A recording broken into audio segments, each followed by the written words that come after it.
I'm Melissa, and this is The Book Break.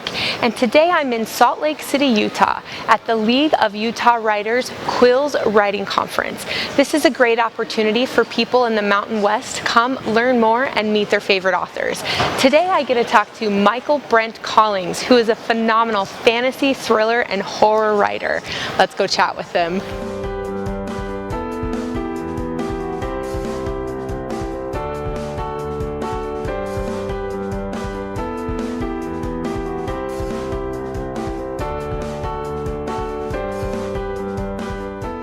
Here with Michaelbrent Collings, and thanks for taking the time away from your conference to talk to me. Oh, it's my pleasure. It really is. So I actually was lucky enough to meet him at a comic convention about 6 months ago, and I didn't get a chance to interview you, so I'm so glad I get to today. She didn't get a chance to.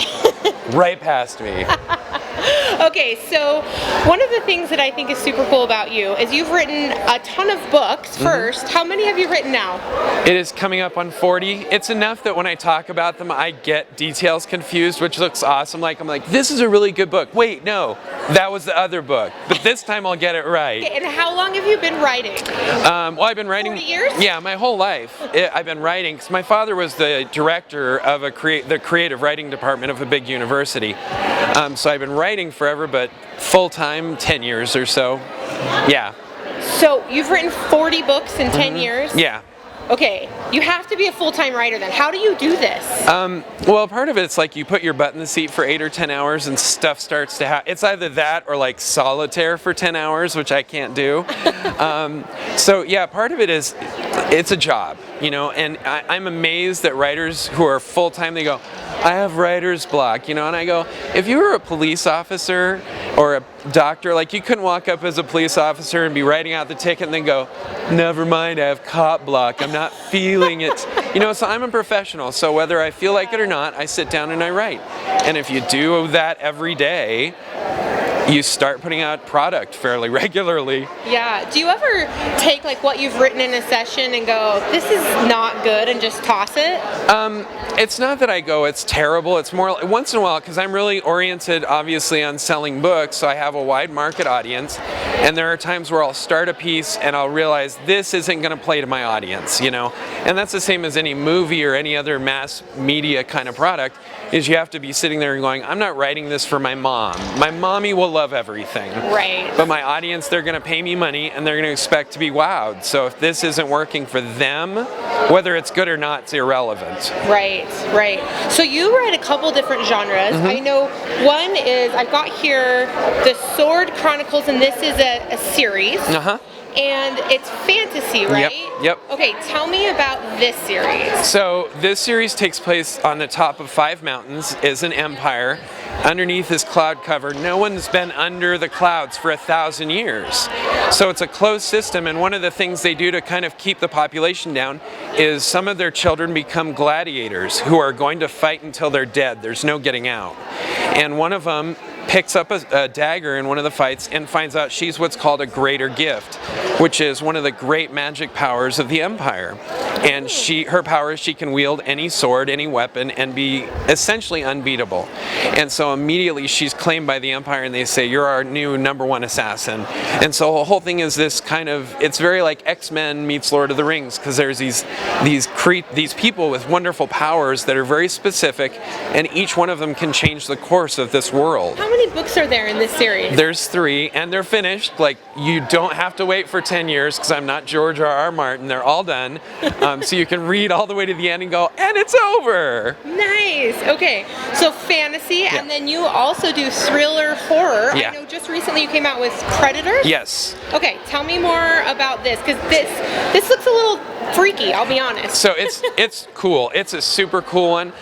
It's about a safari group that the safari goes dreadfully wrong, and the survivors, so you know how bad it is, there's survivors, they end up stranded miles away from anything on the African continent in the hottest summer on record, and they have to get back to assistance while being hunted by a pack of hyenas, which are the most messed up animals in the world. Like, the more I researched, I was like, these are horrifying. Yeah. And it's really cool because it's all the survivors, almost all of them are women, and hyenas are a matriarchal society, so it's this really cool story about women. I disagree with the whole concept of empowering women. I've never met a not powerful woman. Sometimes they need to be like maybe reminded, like we all do, like how amazing they are. So this is about these wonderful, powerful women and how they survive in a cruel environment. That's awesome. So I know that you write full time, but did you do something else before that? Yeah. What was your previous day job? Because I know you've clearly done a lot. Yeah, I was a lawyer, so I'm still Oh. purchasing my soul back on an installment plan. And I didn't like it. I hated it from day one, but I didn't want to be that 40-year-old like rock star who was bringing women to his mom's basement and being like, any day, baby, I'm gonna make it big, you know? I mean, and that's cool. Like I've lived in my mom's basement, but I wanted to take care of a family and stuff. So I worked 5 a.m. to 5 p.m. at a law job in Los Angeles, and then I'd come home and play with my family, you know, my wife and kids, and then I worked from 10 until 1 or 2 in the morning every night for almost 10 years. Wow. So how did you make the transition? You are self-published? Yeah. Talk to me about how you made this transition and why did you go with self-publishing? Because I know a lot of our viewers are interested in this. So I went with self-pub originally. I went with self-pub because I queried with my first book that I thought was ready, every single publisher, agent, and manager in North America, not the United States, everything above Mexico. Wow. That did that kind of genre, and I have 2 4-inch binders, guys, of rejections, single page, and after that I didn't know what to do, and so I put it on a shelf for a year or 2, and then a friend of mine goes, have you heard about this Kindle thing? And I thought, well, it can't hurt anybody, so I put it up, and the first month I was astounded, like 3 people bought my book, you know, it was huge. I'm pretty sure all of them were my mom. And so I just kind of let it go, and then a couple months later another friend emailed and said, Amazon keeps emailing me about your book, stop it, and was really irate, and I looked and my book was this huge seller and I hadn't realized it or what happened. So it ended up being their #1 selling science fiction and horror novel on the whole store for a while, and so I started to transition to more and more writing. And then I found out there's something apparently worse than a lawyer, which is a writer, because the partners called me in and they're like, we don't like that you're doing this. So I sold a screenplay for a movie right around then, and we parted ways with the law firm, and I started writing full time. That's awesome. Yeah. Well, thank you so much for sharing. Thank you. I really appreciate it. And where can our viewers find out more about you? So you can look at my website, which is writteninsomnia.com, stories to keep you up all night, or you can just Google my first name, because I'm the only Michael Brent in the whole world. Although there is a Michael Space Brent who is an underwear model, and that's not me, obviously. So don't be disappointed. You're like, oh, you're not cute at all. Like this is me. But if you just Google Michael Brent, you'll get me. Awesome. And also he's on Twitter. He's hilarious, just so you know. I follow him. So anyways, okay, well, thanks so much for chatting. Thank you. I appreciate it. It was super fun. Thanks. And thanks for joining us on the book break. We'll see you next time.